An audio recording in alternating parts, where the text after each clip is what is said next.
Welcome back to AmSamFam. Thanks for joining us again, as always. If you can tell, our background is a little bit different today. We're not out showing you the beauty of the island. We are in our boat. Because it is a windy, windy day here in Pago Pago Harbor. Which is good for making energy for our boat, but it is no good for shooting a video and trying to get any kind of good audio from it. But that leads us to the topic of our video today, which is an update on our boat. We have lots of people asking us, how's it going on the boat? How do you like life on the boat? And asking for an update. So today's the day. I would say the boat's the #1 indicator that I can tell that people around this island watch our videos, because I'll be in a store and somebody that I don't know at all will just randomly ask me, hey, how's the boat? So people really care. You guys really want to know how the boat is, and I apologize that we haven't given you as many updates as you might want. School is back in, and so that frees up a lot more of my time so I can get back to putting more time and energy into making these videos. I know we weren't quite as regular as a lot of you hoped we would be over the summer, but good news is that we're getting back to our weekly uploads. Speaking of upcoming videos, we've got some good ones coming up that I want to let you guys know about. They are some that you guys have been asking us a lot about. And so the first one that we are really excited about and that we're working hard on is a housing cost of living video that hopefully will provide lots of good information for people looking to come to the island. Another one is another taste test video. This is going to be a fun one. We are going to try some of the sweets and goodies from around the island. We know you guys love those. Coco Samoa. Oh yeah. More adventure videos, and we've got some more day in the life videos coming up. So watch for those to be hitting soon.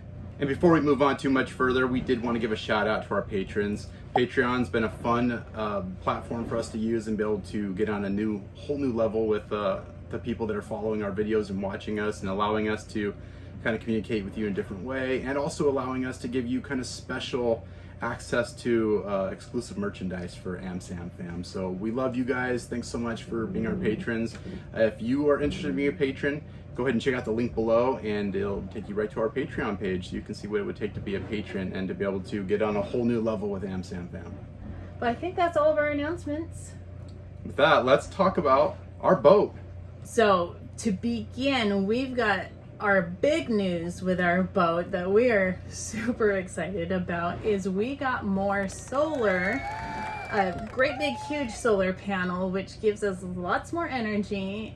That means we get to use our fridge. So we showed you our installing of the fridge in our last boat update, and then the fridge just kind of sat there because we didn't have the energy to run it. So we were still working out of our cooler, but we were able to get our hands on a nice big solar panel.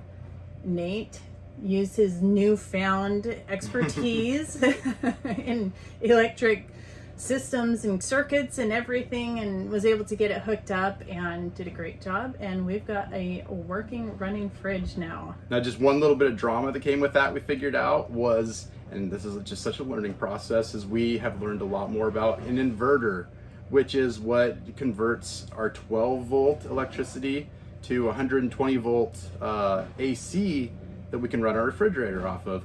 And we've learned about different types of inverters. Specifically, we learned that for a refrigerator with a compressor, they don't necessarily respond well unless you use anything except for a pure sine wave inverter. And we learned that the hard way, which is by plugging it into a couple other inverters we had around and having it just stop working after a little while.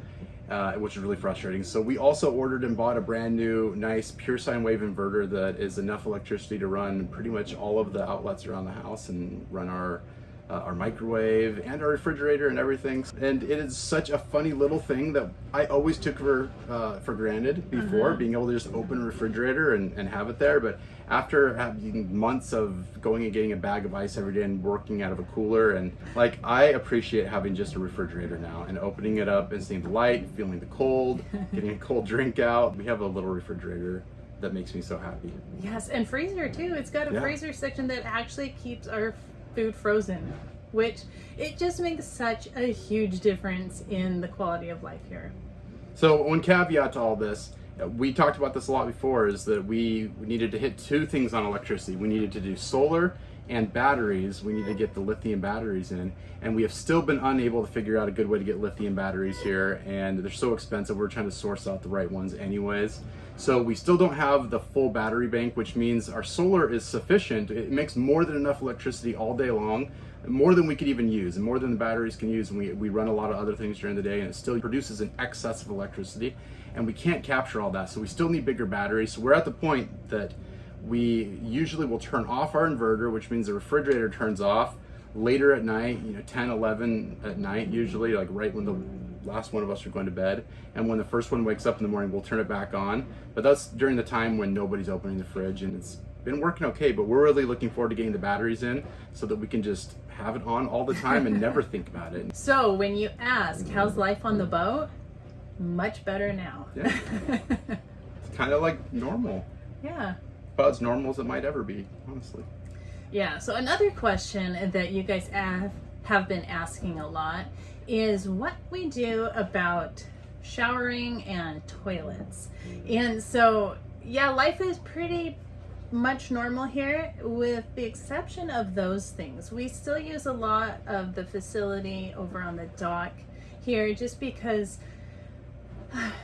we have to pump all of our water by hand into the boat.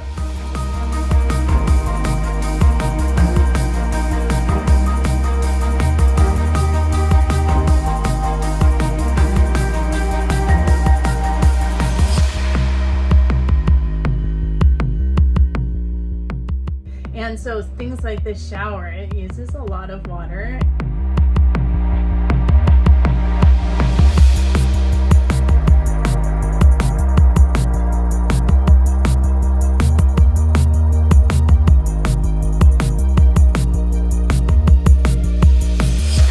And the toilet, we still don't love the idea of just pumping all of our waste right into the harbor water.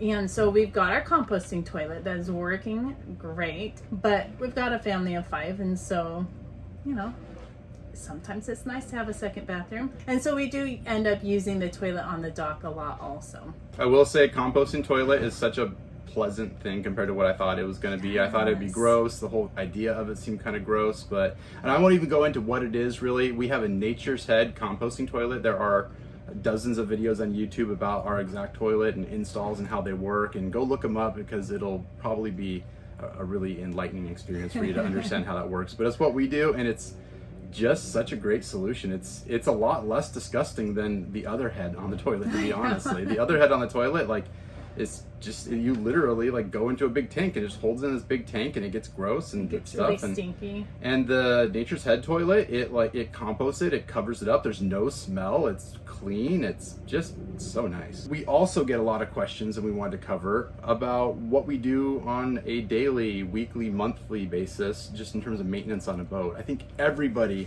knows that boats are a hole in the water where you throw money, and so they're endless projects. We heard it all as we were announcing that we were buying the boat. So there is a lot of work. There's a lot of maintenance and upkeep that we have to do, and it was really overwhelming at first, but I think we definitely have fallen into pace where we are doing most of the upkeep things we're supposed to be doing, and we just do it on kind of a regular basis, and it feels a lot less like a chore and a lot less like it's overwhelming and more like it's just becoming part of normal life. Currently it's a lot of caulking the deck because every time it rains we find a new place where it has started to leak, or we've got this one spot above the galley that we're still working on to figure out how to completely stop those leaks there. And so it's a lot of tearing out old caulk and putting in the new caulk. I think that's probably going to be a project, an ongoing project that'll never end. It'll never end. We'll just, as soon as we get the whole boat recalked, the stuff that we started with will start going kind of bad, and we'll have to redo that too. Yeah.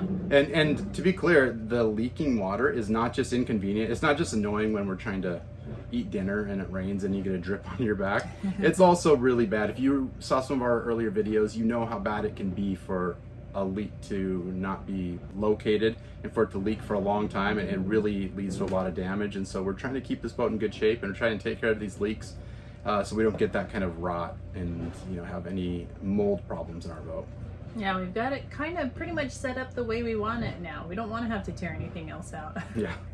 Nate usually takes care of a lot of the electrical problems as they come up. And that's hardly even upkeep, or especially not routine maintenance. It's just as something happens, we take care of it. And actually, we've been doing a lot less fixing things that are broken and a lot more adding things we want. Upgrading. Yeah, so we got a little video, I think, that we added some strip lighting onto the galley to make it just look a little bit nicer, and we have added fans into our room, which has made it a lot cooler and nicer, more comfortable to sleep at night.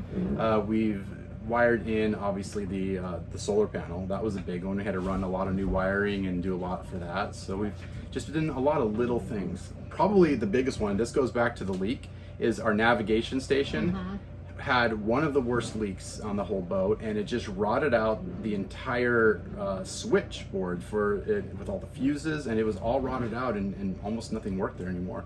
So I had to tear all of that out, and I've been replacing it with a new 12 volt like fuse block thing that is starting to make everything working, and we're starting to actually see all of our instruments come back alive again, which has been exciting and nice. But it's the kind of thing that as you go around, I figure almost once a week I run into a wire that has kind of corroded and broken loose of a joint that it's in, and I've got to restrip it and redo a wire. So there's definitely a lot of that going on. Besides that, it's a lot of, there are still things we're trying to find a place for. Life on a boat is smaller than any of the houses we've lived in before, and so it's a lot of trying to figure out how to put everything away, and us as the humans living on the boat trying to figure out how to move around each other without getting in each other's way and without getting frustrated.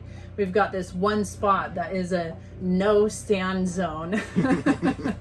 Right between the table and our galley and the steps coming down from the cockpit, there is just a little tiny narrow spot that only one person can go through at a time. It also happens to be sort of a comfortable spot to stand and talk to somebody, but we had a lot of fights at first, like, you are standing in the walkway, a lot of yelling, and we've all kind of learned where the spots are at around the boat and where to not stand, how to stay out of each other's way. And it's not always easy, but I think we're also patient with each other more than we were at first. Yeah. Some of the things I'm working on a monthly basis in terms of upkeep for the boat. One of the things that is kind of a scary thing that probably not a lot of people think about unless you have a boat. Okay, so a boat is meant to hold water out and to be very dry and very tight, but there are holes all over the outside of our boat that are for things. There's a hole, it's called a through hole, that goes through the hull of our boat that lets water get into our engine for the cooling of our engine. There's a through hole that lets water from our sink get out. And we have to check these all the time because they are not just prone to just kind of going bad on their own. They can do that over time. But the problem is there's something called electrolysis that goes on in a boat. And this, without getting too technical here, because again, you can go on YouTube and you can read all about this. But essentially, electricity in the water, if it hits these and the electricity isn't grounded and channeled the right way, it's really bad on these and it can corrode these through holes. We have to do a lot of inspections on these through holes all the time. So at least once a month, I have the kids, they're assigned to through holes. They have to go and they have to check them, look and make sure there's no leaks coming in from them, make sure it's not getting corroded. It's a ball valve, so it's a valve that you can open and close to let water in or out, to shut it out. And we have to spray lubricant and exercise those and make sure they don't get corroded and stuck. Because that's what we had happen when we first moved on with one of the major through holes, is it got corroded and stuck. And we tried to wiggle it free and ended up breaking it and had to replace the whole valve. And it's such a bigger deal than if we had just been exercising it regularly. I can't tell you how many nights I kind of wake up in the middle of the night and I just all of a sudden have this like scary feeling that one of our through holes has burst and our boat is slowly filling up with water. And so we think about it a lot and we spend a lot of time maintaining them, making sure that they're good. And then I'd say really the last thing that we have to take care of regularly to make sure it doesn't get out of control is all, you can tell we've got lots of wood in our boat, in the interior of our boat. And because of this climate that we live in, it's very prone to growing mildew and just kind of this layer of mold on it, which is gross to look at. But it's also, we figure, probably not real good for our health either. And so we have to routinely go through and just wipe it all down. Sometimes if we notice spots that are growing mildew more than others, we've got this special mildew spray that we can spray on there to try to help keep that mildew from growing and from becoming too big of a problem. Luckily, we've got 3 kids that have gotten really good at wiping down all the wood. So I guess the next obvious thing to discuss is maybe what are some of the things that we have coming up. Of all those projects that are coming up that are on our minds, I would say the number one for me is, well, besides the batteries, which is just who knows when that will ever be resolved, it's that when we bought the boat, we had a dinghy, tender, a little small inflatable boat with a hard bottom on there. One came with the boat and it was a really nice one, but it sat out in the sun for the last year and a half or so in kind of a weird position, and a lot of the adhesive holding it together started coming apart. So we're gonna have to go through and basically glue this thing back together, patch any holes in it, get it seaworthy again. And we were gifted by a good friend of ours, Peter, gifted us a really nice little outboard motor that we've got to make sure that we get it up and running and get it part on there too. Yeah, you've seen Peter before if you saw our video about the boat tour I did around the island. And so huge shout out to Peter. He has been such a great friend and a great resource for us after moving on to the boat. We really want to get that dinghy working because another big thing that we want to do finally is to actually take the boat out. Mm-hmm. And we've taken it just on a couple little loops around the harbor. Purely motoring, Yeah. have never put the sails up on it. We haven't used our sailboat as a sailboat yet, but we really, really want to. We're coming into that time of year where the winds are starting to change, and so it'll be a little bit, hopefully, a little bit softer and gentler wind for us to learn on. Having that dinghy working kind of feels like a big deal when we go take the boat out, just in case anything happens, we've got something we can hop in and, be safe, be fine. And then another project I'm going to be working on is something I've been talking about a little bit. I talked about the electrolysis, how those through holes can get they can get corroded. And so one of the ways you fix that is to basically connect all of them through electrical wiring, and you connect all of them to kind of a central ground, and then it grounds it to the outside water to some piece of sacrificial metal. And that's something that there's a few of the through holes that aren't grounded, so we've got to go through and we've got to make sure to ground everything, and it's a safety thing, and it's something you just want to do anyways. Besides that, one last question that, whether it's to do with boats or just in general, people keep asking about our borders being opened. As far as boating specifically, the borders are still closed to boats. A couple of boats have been let in, but that is because of engine malfunctions and some safety concerns like that. So there have been a couple of commercial flights that have come in. And in case you've heard, we did have a couple of positives, one on the first flight, 2 on the second flight. But the cases, those individuals were kept in isolation, and it hasn't spread at all, knock on wood, real quick. Thankfully, it hasn't spread at all, and so they're carefully, cautiously still moving forward with that project of being able to have commercial flights open. But that's still a no for boats though. So if you're hoping to come, keep watching, keep listening, because hopefully there will be a change in plans, and hopefully the borders will be able to open to boats sometime soon as well. And if you want to come, especially if you're a cruiser, but if anybody wants to come and you just want to kind of get in a hold of us and hear a little bit more details specific to whatever you're curious about, and you want that information from somebody on the ground, feel free to get a hold of us anytime, and we're happy to kind of walk people through things and give you some updates. For sure, you can do that through our email, melinda@amsamfam.com, or Facebook Messenger, Instagram Messenger, any of those. It's all under AmSamFam is where you can find us. Thanks again, guys, for joining us. We always love making these videos and sharing our lives with you and sharing what's going on here in American Samoa with the rest of the world. If you guys like this video, please make sure to give us a thumbs up to show us that you liked it. If you are not already subscribed to our channel, please consider subscribing just so you can catch all of our adventures and see more about what's going on in our lives. And also, I guess, hit that little bell so that you can be notified when we do release new videos. That's right. And if you haven't yet and would like to, head on over to our Patreon page where you can help support us and help keep these videos coming. Alternatively, go check out our website below and get some AmSamFam merchandise, which also helps support us and helps us to be able to afford to keep making these videos. All right, we're going to say Tofa Soifua. Bye.